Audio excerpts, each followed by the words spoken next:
So, basically, me and my best friend kinda had a foursome. What do you mean, kinda? Were we halfway into it? We weren't quite sure? We were testing the waters? What the fuck was that first sentence? What is going on, everybody? As you guys know, if you've been around the stream for a meaningful amount of time, Thursdays are always slow. So I got to thinking, I was racking my brain, how can we make Thursdays hype again? Make Thursdays great again. So I was like, let's do something that allows us to get more viewer interaction, right? Allow me to just be a personality for a little bit. So I came up with this idea for Twitch Viewer Thursday. We came up with a system that will allow direct feedback either through text or verbally from viewers. We are going to have a talk show.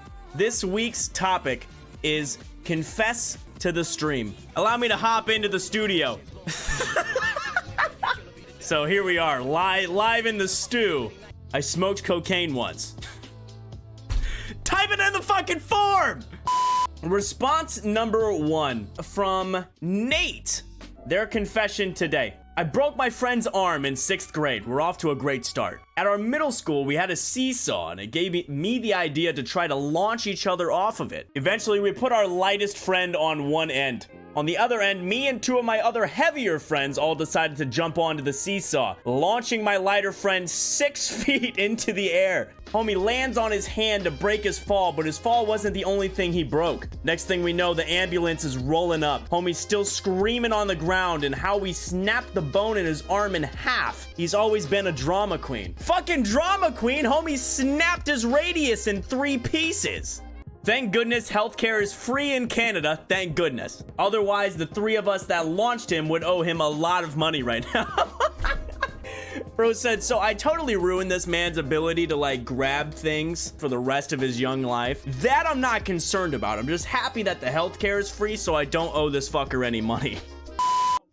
Next one comes from Lenny. I once broke my bunk bed while vibing to the rave scene in Blade 1. And then, comma, the predicate to this sentence was, it was fucking worth it. That is the most Chad confession I think I've ever heard. Lenny, thank you for submitting that. I don't have much else to add because me too. So let's see this confession from Molly. Okay, so this isn't exactly something that I did specifically, but a few years ago, my 3-year-old niece, we lived together, was celebrating her birthday with us, and her grandma from the father's side of the family came over. As she gave her a hug, she accidentally pulled her grandma's arm off. Oh, prosthetic. Okay. I was gonna say, that's a strong 3-year-old. And I've never seen a child be so terrified in my life, but then she calmed down and chased her younger brother with the arm to scare him. And he fell into our hot tub. This is a fucking movie. This is a scene I'll see on the fucking new Grown Ups movie. Homie pulled the prosthesis and ran with it like Full Metal Alchemist style. That is insane. That is a story that I needed to hear. Thank you for submitting that one, Molly. This one is from Alex. When I was 6 and living in a small apartment, I was a calm yet wild child. I had this neighbor for whom my hatred was strong as 1,000 suns. Poetic. One day I was out playing and really had to take a shit, but I didn't want to go too far from the playground. So I took a shit in front of his patio door in broad daylight and wiped with some leaves and tried to cover it up. Turns out someone saw me gracefully shitting outside and complained to the guy. I tried to defend myself as best I could, but man, I was fucking stupid. The self-awareness, I love it. I'm now 20 and I do it all over again. I do it all over again. Hashtag full send. Thank you, Alex, for a brilliant prompt. That was, wow. That was nice. Loved it. Hey you, if you're enjoying this awesome content, make sure to subscribe and like this video. Done? Okay, enjoy the rest of it, XQCL. My mother told me this story. I'm not 100% sure whether it's true or not. My grandma had mental problems, and we left her alone to pet sit our parrots while our family went out for the day. But my parents had told her to freeze the chicken breast. But we came home, and our parrot was in the freezer, and the chicken was not. No! Can we get an RIP for Bobby? Rest in peace to Bobby in the chat. Gone too soon. It was an honest mistake. Wow. Holy shit. Oh, trigger warning, mentions of masturbation. So, so this is already starting. This is okay. All right. There's this one story that is guaranteed to make the parenting talk with my mom really awkward. You know about this thing that developmental psychologists always say that their kids have their own form of, it's normal to, okay. Oh my God. When I was younger, I had this big bunny plush toy. That was my comfort toy, and I took it everywhere. Apparently, however, I developed a habit at nap time that I would hump the absolute shit out of. I don't know if I feel comfortable with this one. I'm normal now today, I swear. Except they took the plush bunny away, so now I have attachment issues. That was gonna be a love story that would blossom into a beautiful lifelong thing. I'm so sorry. Also, I'm sorry we skipped around that one a little bit. I didn't know, you know, what was savored. Thank you for confessing that. So our next written response is from Dan. When I was in college, I didn't have a car and the school was on the other side of town. Since I lived far away, I had to take 2 buses just to get home. One day, my class finished at noon and I had the day off for my internship, so I got ready to make my way home. As I made my way to the little ticket gate inside the bus to check in with my student pass, for a split second I didn't hold on to the rails so I could fix my bag and book. In that split second, the driver decided it was a fun idea to hit the gas to overtake the bus in the front, which naturally was a bad idea, so he hit the brakes instantly. If you're not familiar with Newton's first law, that basically means I got yeeted into oblivion for not holding on to the rail. Next thing I remember, my head laid flat on the driver's lap. I don't think I'll ever be more intimate with somebody than I was with that driver in that moment. I had to make the walk of shame to the back of the bus while people's reactions varied from pity to holding their laughter. As I finally walked out of the longest 10-minute bus ride ever, a little old lady came to me with the most sympathetic expression and said, "You're not used to riding buses, right, son?" As every shred of self-respect I used to have died inside of me, all I could do is give her a smile and leave that bus as fast as I could. The development, you know, the plot arc. Dan, I think you should look into writing further if you don't already. And my next is I'm very sorry. And maybe go back, get that bus driver's number, because I think you guys shared something very special. This one's from Ashley. So, basically, me and my best friend kind of had a foursome. Just start off with that. You didn't even warm me up. You didn't even get me ready. Yeah, exactly. Kinda.